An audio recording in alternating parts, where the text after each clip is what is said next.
In New Zealand, we identified 3 babies who died of whooping cough. Yes, we are expecting an outbreak throughout New Zealand. So the strain of this whooping cough is expected to be deadly than usual.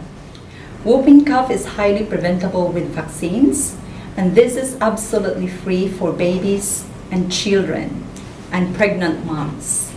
At the Doctors Middlemore, we have a dedicated phone line.